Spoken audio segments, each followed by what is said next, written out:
down the stair rails. Yeah. They're all wearing masks. All the photographers are wearing masks. Yeah. The reporters, within that press corps. Have you seen any of that stuff? They're testing temperature. Oh, they do, right? Oh yeah, you gotta go in, when you're going onto the White House grounds, you get checked, you talk to a person, Yeah. then you're in, before every photo op and every press conference, good. you're checked. If Yeah, you're but that's a the little thing bit is not, that, you're out. yeah. But the problem with that is that you might not have a fever, you might not have, No, that's true. you can still have it. But then they were saying Somebody that has, like, even just a slight, Yeah. one girl, they had a bit of a scare, and they were talking about it in the interview and that stuff. Yeah. Anybody that was working within the day, Out. you're going home big. Yeah. And they're testing back a couple days later. Absolutely. Go back to work. Well, my wife got tested and she doesn't have it. She took 2 days. She got tested. But now they say we need a secondary just to make sure. Double whammy.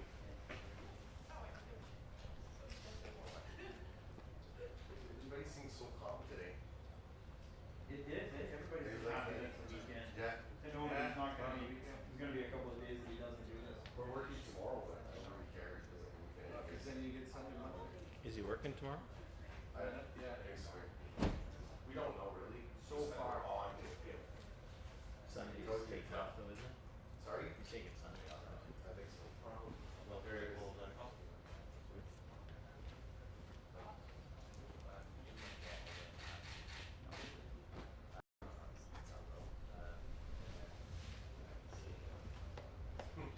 This is no jacket, this is what that badge. Ah. That'll do something a little bit of fun. No, Mary, I think you just made the wire there. Yeah. Let's go, that's it. So you get royalties, do I get anything? I don't get anything. No, the day of royalty checks they still exist, but they're long gone. Might get 15 cents. Yeah, but 1,000 times 15 cents. No, we're lucky because not that I do it. I used to do it when I was lucrative and I'm not doing it. 2 minutes, 2 minutes. I used to be able to warning. Jimmy? put in, like, that picture I put it in. What? On my phone. I'll wait. Put a code on it. And I would buy the person. No, I'll be here Monday. It's on the 9th. Okay. There's no.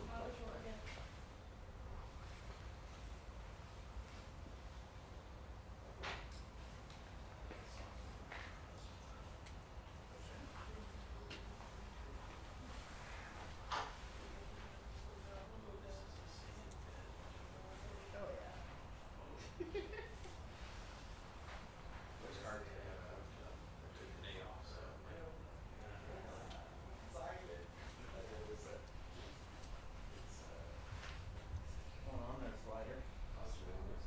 It's all good, huh?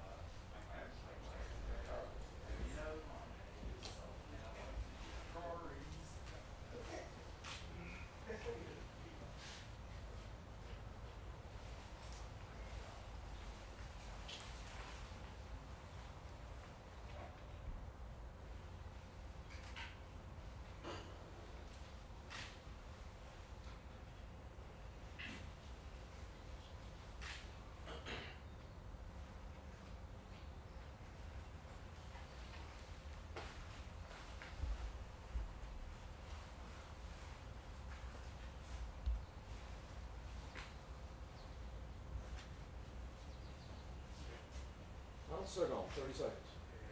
30 seconds.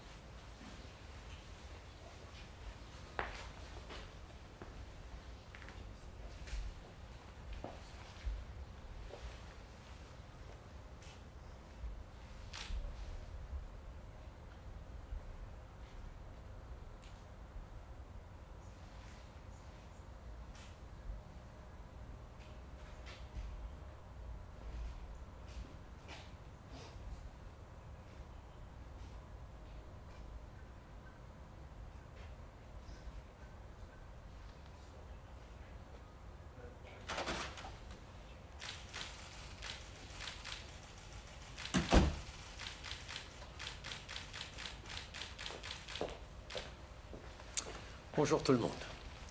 No matter who you are, the last few months will have changed your daily routine in ways big and small. Canadians in every sector have faced challenges and tough choices at work. And that includes people at research institutes who are making the discoveries that keep us safe and healthy. Science and research is our door to a brighter future, and that has never been clearer. But because of the pandemic, many labs have closed or are at risk of imminently closing. So understandably, people are worried about their jobs and their future. So today, we are announcing $450 million to help researchers and research institutions bridge to better times. For universities and affiliated research institutes that have been affected by this pandemic, we will provide temporary support on wages. By delivering this money through federal granting agencies, we will get help out as quickly as possible to the people who need it. Aujourd'hui, j'annonce qu'on va investir 450 millions de dollars pour aider les chercheurs et les établissements de recherche à traverser la crise. Ces fonds serviront à maintenir les salaires de ceux qui font de la recherche pour qu'ils puissent continuer leur travail essentiel. On est chanceux. Les chercheurs canadiens sont parmi les meilleurs au monde. Tous les jours, ils font des découvertes qui nous aident à rester en santé et en sécurité, et donc on doit les appuyer. Far too many Canadians have lost their jobs because of COVID-19. As our economy gradually reopens, wherever we can do so safely, we need you back. We need you in your job, on your team, bringing life into our communities and our economy. That's exactly why we brought in the Canada Emergency Wage Subsidy back in March. Because wherever possible, we wanted to keep you connected to the job you love and to the workplace where you contribute every day. When we launched this program, I talked about the neighborhood spots it would support, the local restaurant, the salon, the gym that had been forced to close or seen business dry up. Well, today, a lot of those places are looking towards reopening, and they need to be able to bring back workers and even hire more as this happens.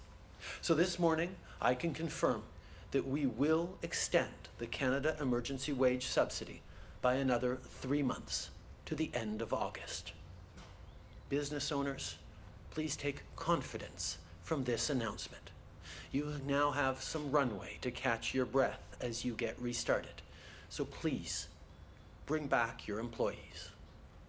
Going forward, we need to make sure that this program keeps working for people, that it keeps encouraging employers to rehire staff and even expand where possible.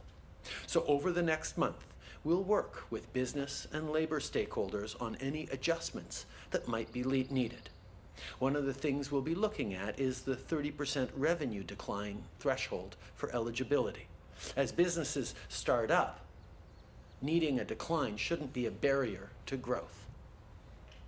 I know we'll figure out solutions where needed while continuing to support employers and employees, because that's who this is all about. If you're a business owner, if you're a worker, we're here for you, now and throughout the summer. At the same time, we've also broadened eligibility for this benefit. Minister Morneau will have more details shortly, but these changes will get even more people back on the job. So to business owners who haven't applied yet, go online and do so. The help is there for you. Aujourd'hui, je peux confirmer qu'on va prolonger la subvention salariale de 3 mois jusqu'à la fin du mois d'août. Si vous êtes propriétaire d'une entreprise et que vous vous préparez à rouvrir vos portes, cette subvention sera là pour vous et pour vos employés. On doit s'assurer que ce programme continue d'aider les gens, qu'il encourage les employeurs à réembaucher leurs employés et à élargir leurs activités autant que possible.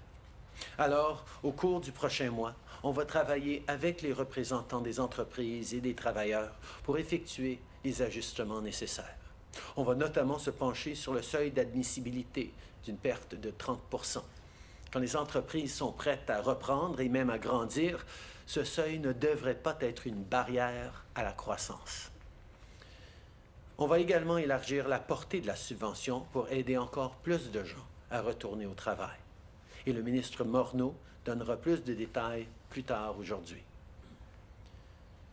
Depuis le mois de mars, on prévoit plus de soutien pour les parents et les travailleurs, pour les étudiants et les aînés, pour les industries les plus durement touchées et les petites entreprises. On vient en aide à ceux qui en ont besoin. Et aujourd'hui, on donne suite à nos engagements. Today kicks off this year's hiring period for Canada's summer jobs. The first set of job postings are up on the Job Bank website, and thousands more will be posted over the coming weeks. If you're a student or recent grad, go to jobbank.gc.ca, that's jobbank.gc.ca, or download the Job Bank app to check it out. And tell your friends about it too. If they don't already know, there are lots of opportunities available. These placements mean a paycheck and valuable experience in jobs that are key to our fight against COVID-19. Of course, no one program can single-handedly solve the fact that there are fewer jobs out there because of the pandemic.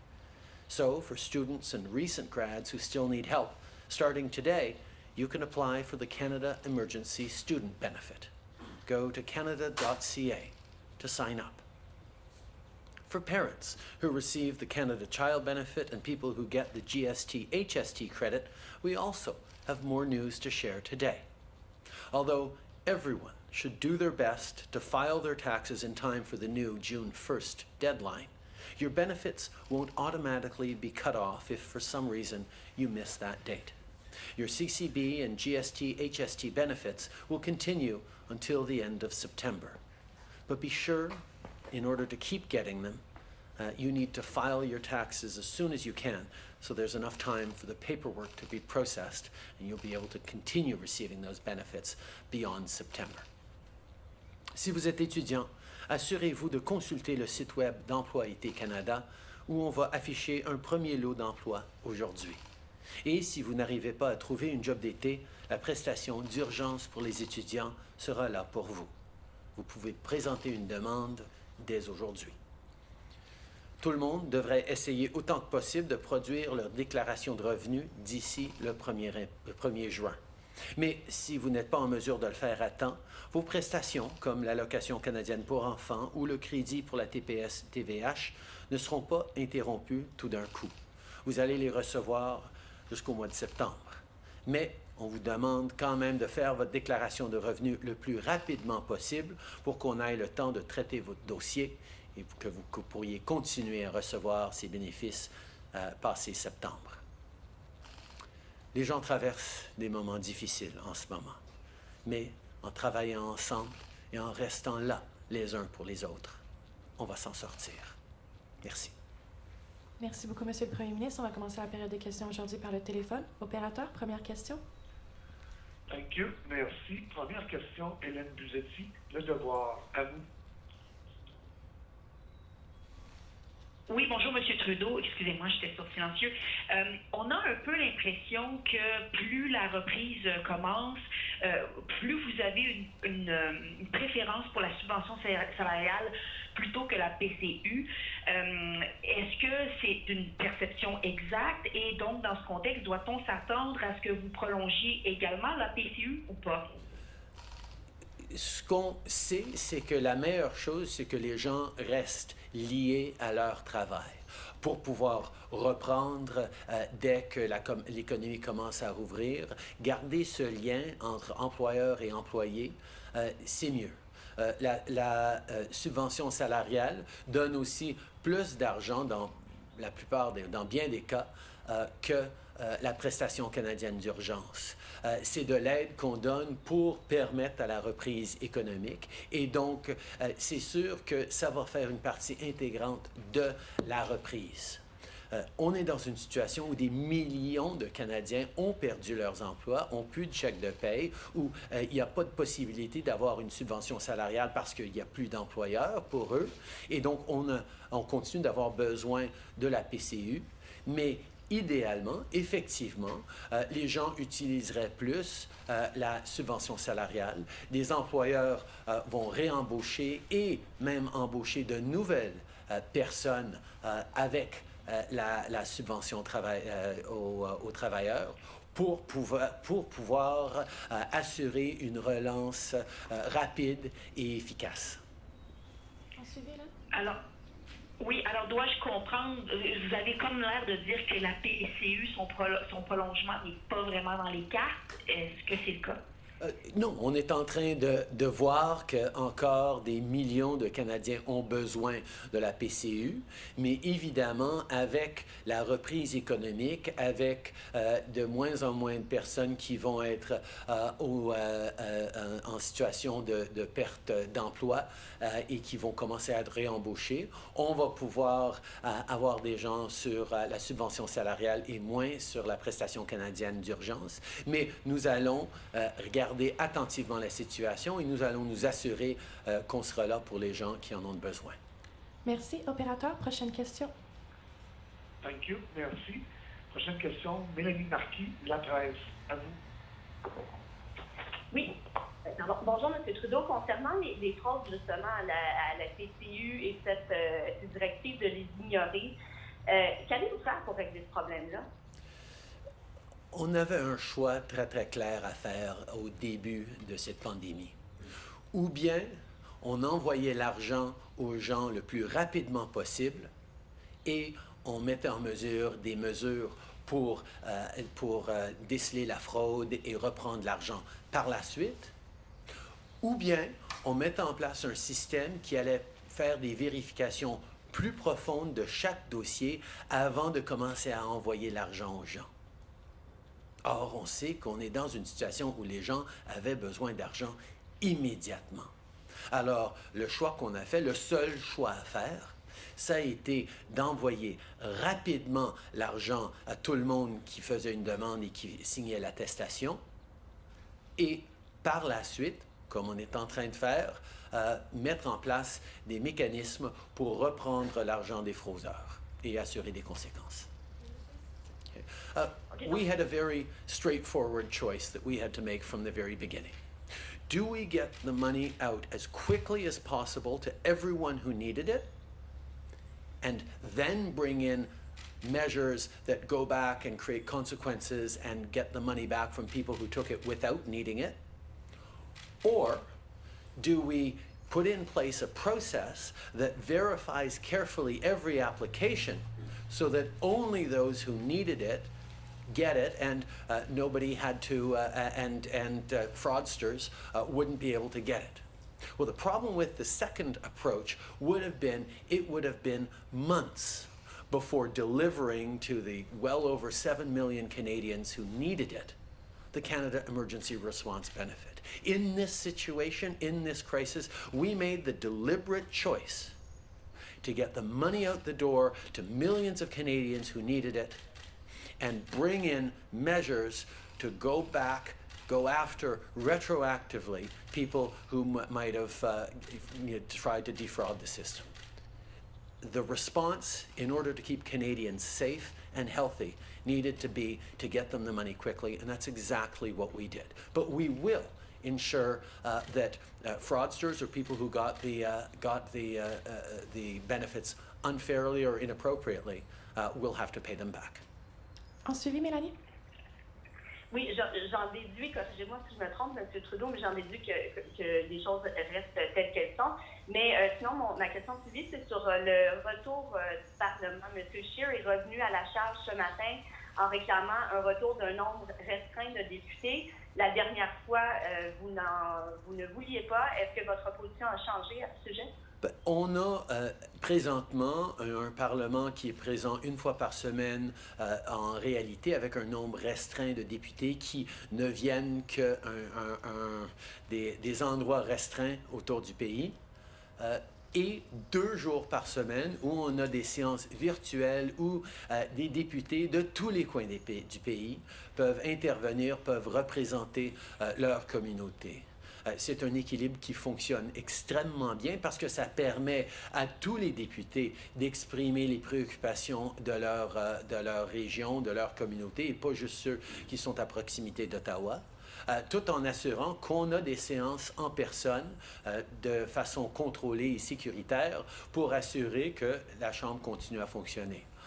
On a proposé que ça continue, mais nous allons travailler évidemment avec tous les partis d'opposition pour assurer que pendant cette crise, pas malgré cette crise, mais bien à cause de cette crise, on continue de défendre notre démocratie et nos institutions démocratiques.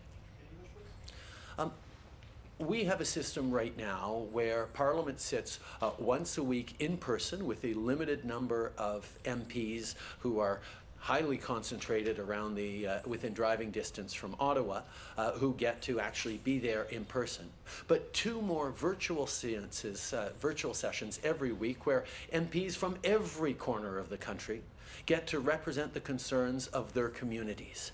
That is something that has been extremely effective in making sure that we are hearing from the breadth and scope of concerns across this country and not just those folks who are within driving distance of Ottawa. We've proposed to continue that, and I know there will be discussions with the other parties on the best way to move forward, but we all agree we need to continue with a strong democracy and a functioning parliament in a way that ensures that concerns of Canadians from every part of this country get heard. Thank you. Operator, next question. Thank you. Merci. Next question, Mike Blanchfield, the Canadian Press. Line open. Yeah, hello, Prime Minister. We know contact tracing is going to be key when it comes to reopening the economy. But right now, the provinces and even some municipalities are all doing this differently. When will we see a national plan for contact tracing, and what will it look like? I was very pleased to have a great conversation with the premiers last night. It was our 9th virtual First Ministers meeting since the beginning of the COVID-19 crisis, and as always, we're working extraordinarily well. We all understand that moving forward with a massive scale-up of testing capacity right across the country and contact tracing that goes beyond our own regions and jurisdictions is going to be important, particularly as the economy starts to reopen and Canadians start to carefully travel across provincial borders and from one jurisdiction to the other. It is still important that people stay home as much as possible, even through the reopening, but there will be more travel because of a reopened economy, and we need to make sure that we do have coherence in our approach across the country on both testing and contact tracing, which is something we talked about a lot last night, and we will continue to work together on to make sure that Canadians are covered from coast to coast to coast as we control this pandemic. Okay. J'ai eu hier soir notre 9e conversation, rencontre avec les premiers ministres depuis le début de la COVID-19 et nous sommes tous d'accord que une croissance importante de la capacité de dépistage et les suivis sur les contacts sont essentiels dans la façon que nous allons nous en sortir et nous allons pouvoir prévenir une prochaine vague de la COVID-19. C'est pour ça que nous allons continuer de travailler ensemble pour s'assurer que avec la réouverture de l'économie qui commence, les Canadiens vont voyager un petit peu plus. Ils ne devraient pas voyager trop, mais un petit peu plus. Et nous devons avoir la capacité de gérer la COVID-19 dans ces nouvelles situations. Et nous allons travailler ensemble sur cela. As a follow-up, Mike? Yeah, well, what's the timeline for that plan with the Premier's Prime Minister? And also, when do you think Parliament should be expanding beyond one emergency sitting a week so it can deal with legislation other than COVID-19 matters?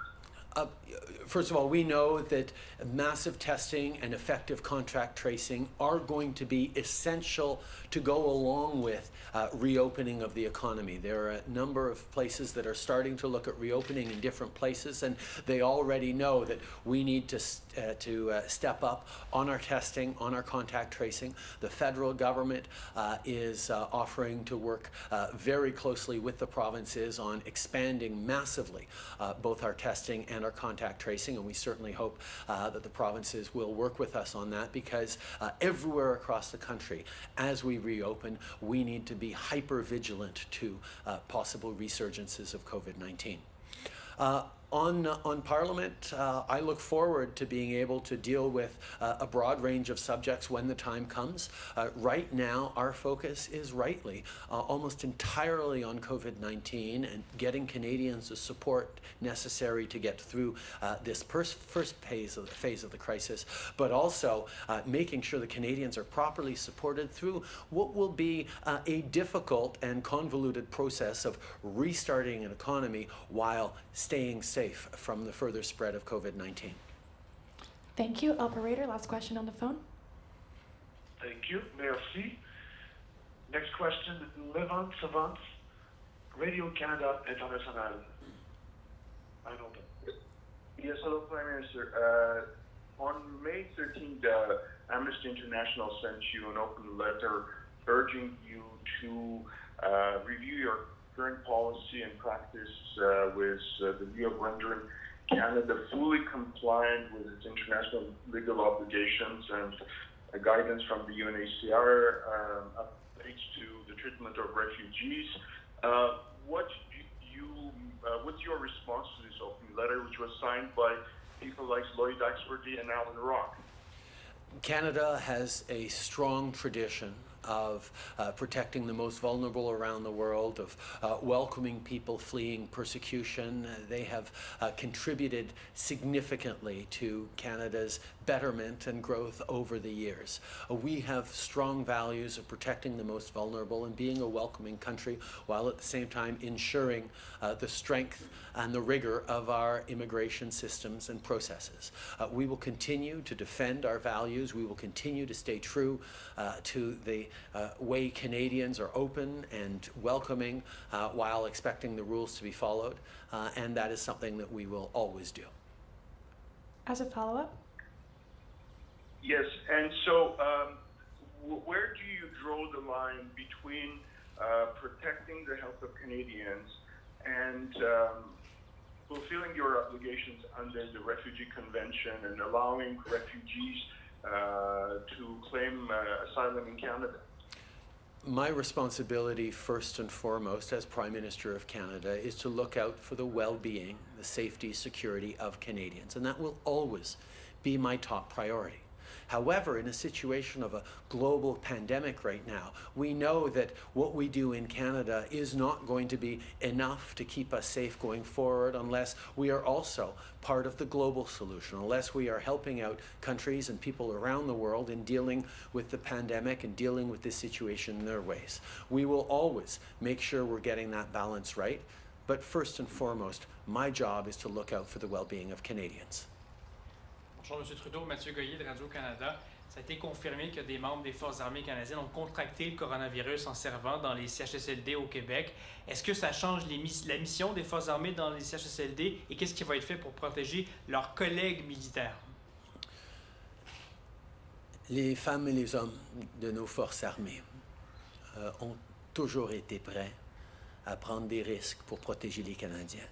Ont toujours été là pour servir dans des moments difficiles, dans des situations épouvantables. Et ils le font encore une fois maintenant dans les CHSLD. Notre responsabilité en tant que gouvernement, en tant que société, c'est de s'assurer que nous faisons tout ce que nous pouvons pour minimiser les risques que les membres de nos forces armées entreprennent dans leur emploi, que ce soit outre-mer ou ici chez nous. Mais malheureusement, c'est une situation, comme on sait, où il y a des risques. Nous allons nous assurer qu'on continue et on renforce les mesures pour assurer que nos forces armées demeurent en sécurité autant que possible. Et bien sûr, nous allons nous assurer que la COVID-19 ne se répande pas à l'intérieur de nos forces armées. Nous allons prendre les actions nécessaires. The women and men of the Canadian Armed Forces have always stepped up to do difficult and dangerous things when called upon. Their service to Canada, whether it be overseas or here at home, has always been exemplary, and our responsibility as Canadians, as a government, is to ensure that we are giving them the proper support to minimize the risks that they undertake to serve Canada. There are always risks in what they do, and they go into that knowingly and willingly, and that is why we offer them our deepest gratitude every day.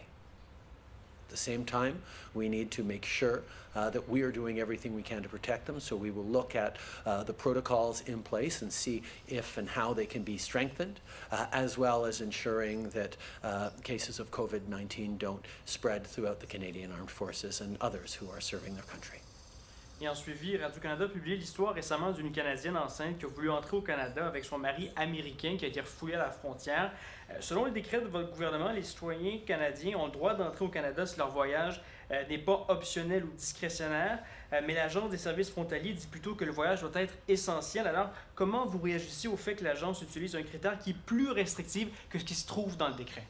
On est dans une situation extrêmement difficile maintenant, avec des familles séparées, avec des gens qui font des deuils extrêmement difficiles en Nouvelle-Écosse et ailleurs pour des gens, des proches, des membres de la famille morts dans des CHSLD, sans pouvoir les voir, sans pouvoir les dire au revoir dans certains cas. Ça exige des sacrifices et des situations extrêmement difficiles pour tout le monde. Les agences frontalières, comme toutes les autorités, essayent d'appliquer les règles d'une façon consistante, mais on a une situation dans laquelle, malheureusement, c'est du jamais vu et on s'ajuste autant que possible. Hi, Prime Minister. Tom Perry, CBC. On the CF members contracting COVID-19, there's a veterans group that's saying that Forces members should be given the same kind of, given the danger of this deployment, they should be given the same kind of benefits they would receive, say, overseas, danger pay, things like that. Is that something that your government would be open to? I think that is something that the Canadian Armed Forces are certainly looking at. Okay. Can I ask you then about the wage subsidy that you were talking about today? You haven't seen businesses rehiring people at the level that you wanted. So does that say to you that there's a problem with the program, or do you think that businesses are just worse off than you thought? I think there is a reflection that this is an unprecedented situation, and there is a lot of uncertainty about what the coming months might bring. As businesses are trying to figure out when they might be able to reopen, or looking at numbers of cases and trying to imagine what that might mean for their business in the coming weeks, in the coming months, they are busy trying to juggle a whole bunch of different factors that they have very little window into.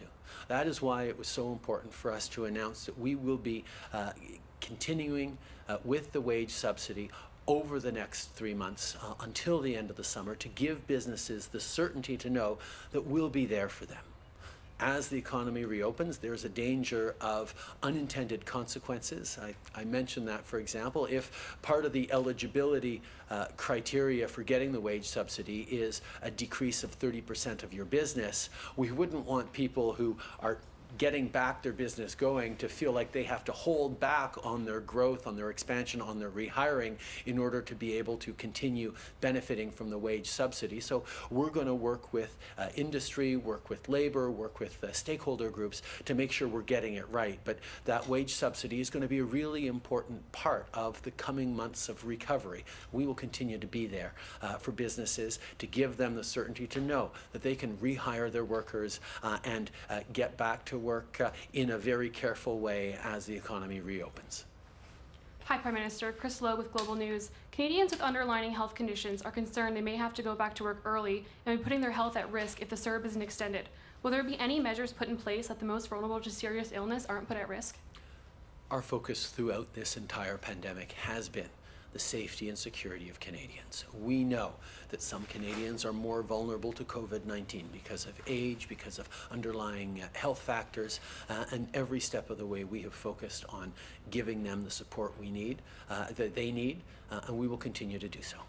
What are the specific measures on the table for those workers? We're going to continue to look at the situations that, as they come up, as we support people who need it during this COVID-19 crisis.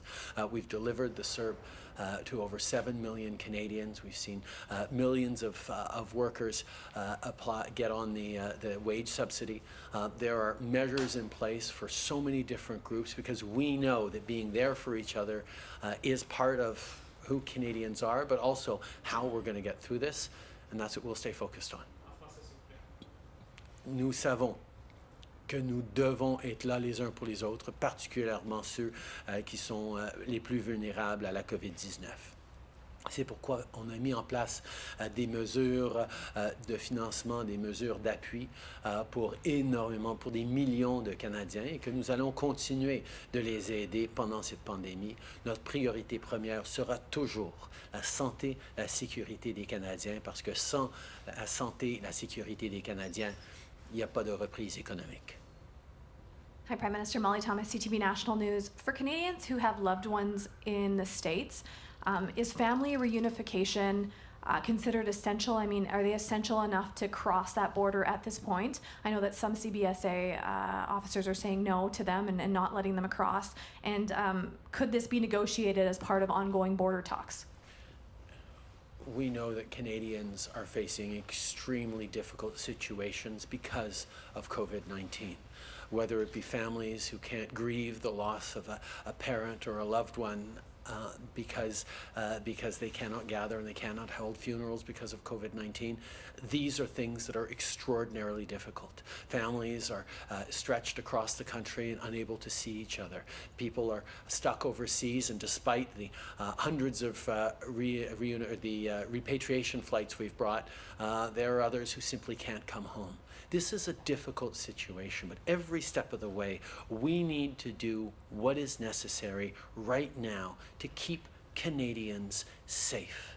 That is our priority, to control the spread of COVID-19, to make sure that we get it under control in Canada and that we prevent importation from other countries. That continues to be the priority that Canada has, and I know it's difficult on Canadians, but we need to continue to be very, very careful because if we make a wrong step in the coming weeks, everything we've sacrificed over the past 2 months could be for nothing if we see another massive surge of COVID-19. So we will continue to be extremely vigilant and extremely careful about how we move forward. Okay. Nous savons que c'est des situations extrêmement difficiles pour bien des familles à travers le pays qui sont séparées de leurs êtres chers dans d'autres pays ou à l'autre bout du pays, qui ne peuvent pas faire le deuil ou même pas voir leurs parents ou grands-parents qui sont en difficulté dans des CHSLD ou ailleurs parce qu'on doit contrôler l'expansion de la COVID-19. Ça doit continuer d'être notre priorité, de faire tout ce qui est nécessaire pour contrôler la COVID au Canada et pour empêcher que d'autres cas arrivent d'ailleurs quand nous, on commence à réussir ce contrôle. C'est très difficile, mais nous devons de prendre comme priorité la protection de tous les Canadiens. So just so I'm clear, Prime Minister, immediate family members in the U.S. should not go to the border? We have established rules around traveling across borders and international travel. They need to be respected because we have to keep Canadians safe, we have to control the spread, and we will be doing that. Prime Minister, my second question is about, talks are beginning between the unions and the federal government about getting back to work, example, Service Canada, for example, to do that safely. Do we know when that's going to happen? And I know many Canadians are struggling to find support online. I will highlight that the federal government did not shut down. Service Canada offerings are made online or via telephone, even though we closed the physical centres. The services that the government continues to offer to Canadians continue. We've seen that in exceptional measures like the Canada Emergency Response Benefit or the wage subsidy or the students benefit or the seniors benefit or the fishers benefit or the list of things that the public servants in this country have continued to work on and delivered for Canadians during this crisis is extraordinary, and we need to again and again recognize and thank the incredible public servants who deliver these measures while facing the same kinds of fears and challenges, whether it's concerns about COVID-19 or dealing with working at home with a young family around. Our public servants have been exemplary through this, and we will continue to work with them and with their unions to ensure that they are kept safe as we move forward. Merci beaucoup, c'est ce qui met fin à la conférence de presse d'aujourd'hui. Merci tout le monde.